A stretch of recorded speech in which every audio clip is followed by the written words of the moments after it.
Hello guys, welcome back to Raised Gaming Tech Productions, and today I'll be showing you guys how to double your RAM for completely free. Now this method is free, but it also doesn't require any third-party applications, meaning it is a built-in method. Now this has actually fixed my game crashes caused by a lack of RAM, and today I will show you guys how to do this for yourself.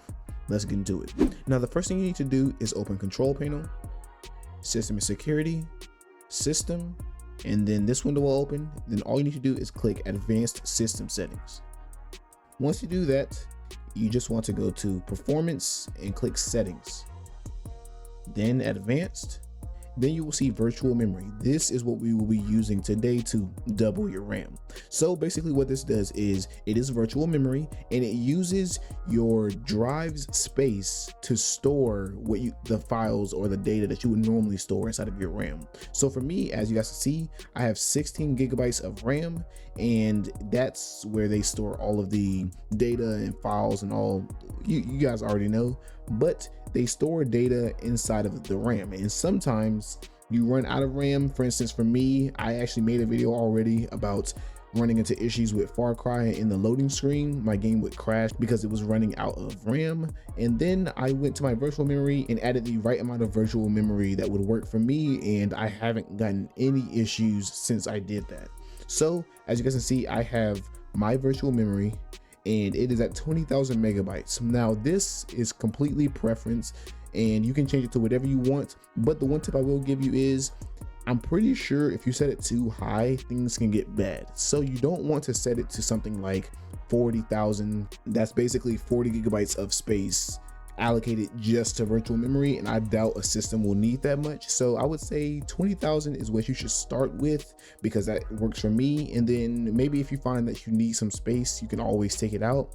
But for me, I have a 2 terabyte hard drive, and it works very good for me. Now if you go into Task Manager and then you go to Performance and you go to memory, you'll see that it still says that I have the normal 16 gigabytes of RAM. But if you go down here to committed, you will see that they added the 20 gigabytes of virtual memory to the RAM. So you'll see committed, it says 35.5. So as you guys can see, it's using 5.2 gigabytes of RAM currently while I'm recording, and it's doing all the stuff throughout my PC.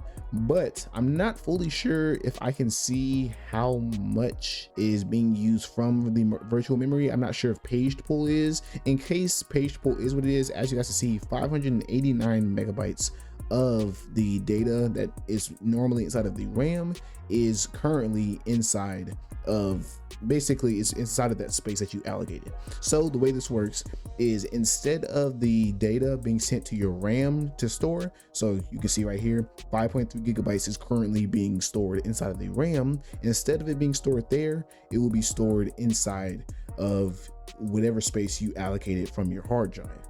And this is really good, of course, if you set the right amount to allocate, because this can fix any crash that you're running into. And now you can't see the speed. I don't know if it works the same way, but yeah, the virtual memory, I have 20 gigabytes allocated. You can see right here that it's adding that 20 gigabytes onto the already existing 16 gigabytes. And yeah, thank you guys for watching. If you guys found this video helpful, make sure to like and subscribe. And if you guys need any help, just comment your issue and I will help if I can. And I will see you guys in the next one.